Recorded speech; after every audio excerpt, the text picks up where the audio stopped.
Hey guys, what's up? This is Call of Duty Black Ops, and this is the review. So, yeah, this is the Xbox 360 version, by the way, and this game is also available on the PlayStation 3 and PC. So, I guess Activision is continuing with their new, Call of Duty every single year now, which, I mean, who can complain? I want a new Call of Duty every year, everyone does. And they keep getting better. So, yeah. The thing about Black Ops is that it's actually different from the other Call of Duties. Treyarch really worked on bringing a storyline that was sort of original in a sense and made the Call of Duty series, in my opinion, actually better. The story showed that it couldn't. That Call of Duty doesn't even have to be based about actual real war sequences and stuff like that and what really happened.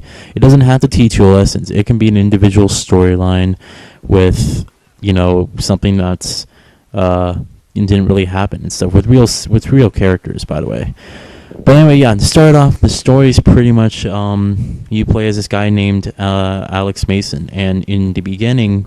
Right off the beginning, he's being interrogated by a couple of people who you, until the end, find anonymous.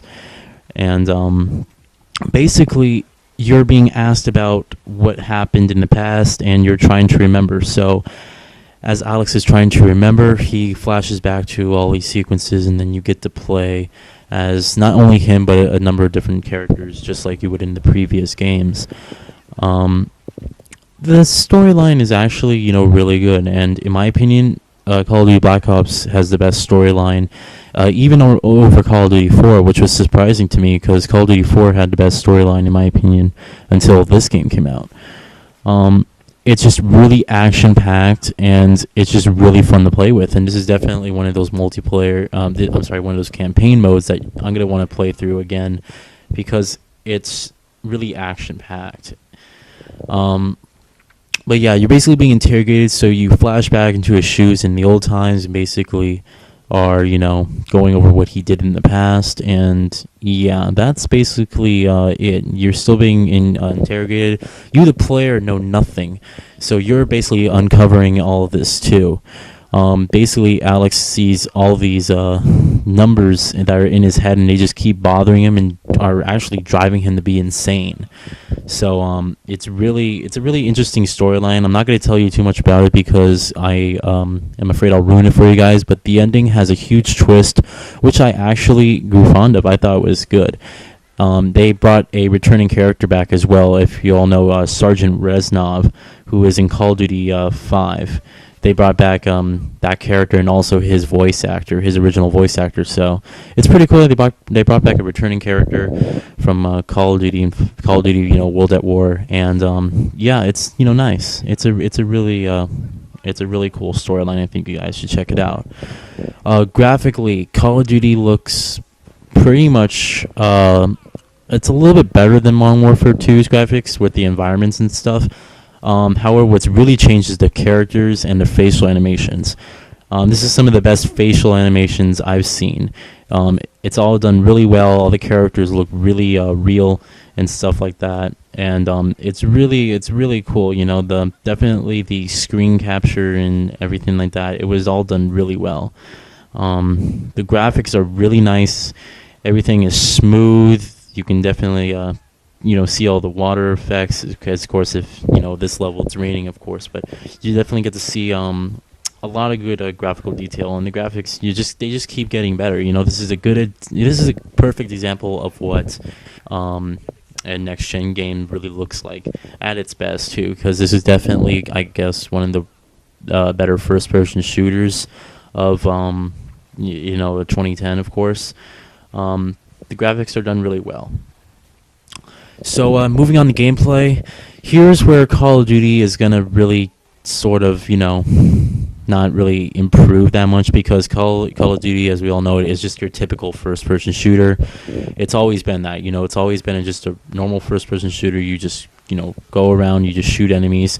I like to classify this as an arcade shooter, since a lot of people like to claim that there is no tactics to be used for this, and that's kind of true. I mean, you can pretty much run and gun this whole game and pretty much dominate. You know, this is just a recruit difficulty, especially on the higher difficulties, like the veteran difficulty. This would be really hard to complete, but you know, this is just your typical arcade first-person shooter, and it works really well. You know, everything about it looks really good. It handles really nice. The game runs at a smooth 60 frames per second.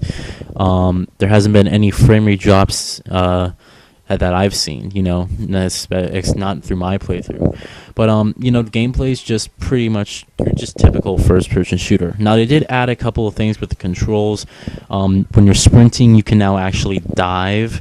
And it's pretty cool because you have some like tactics in there. If you want to get really fancy, you can actually dive into cover or dive in front of an enemy and just blow his head off, and it's pretty cool. It's also available in multiplayer as well, which you can go check out my personal thoughts on multiplayer in my multiplayer gameplay playlist. There's a lot of videos up for the Call of Duty Black Ops multiplayer. But yeah. This is a pretty good game overall. I enjoyed Black Ops. So far, it's my favorite Call of Duty, next to Call of Duty 4, that is. But it's just really well done. This is the perfect. This actually shows that just because Call of Duty takes place in like real, it's always based on real wars and real situations that are happening. It shows that the storyline doesn't have to rely on real events and real characters and stuff like that. It can be its own individual thing with an individual plot and everything like that. So I enjoyed the game, and I'm planning on enjoying it through the future and stuff like that. We'll see how Infinity Ward does with Modern Warfare 3. Personally, I think Modern Warfare 3 is going to be the last Call of Duty, but we'll see. So I guess I'll talk to you guys later. And again, thanks for watching the review. If you haven't picked this game up yet, then what the hell are you doing? Go pick this game up right now. Thanks, guys.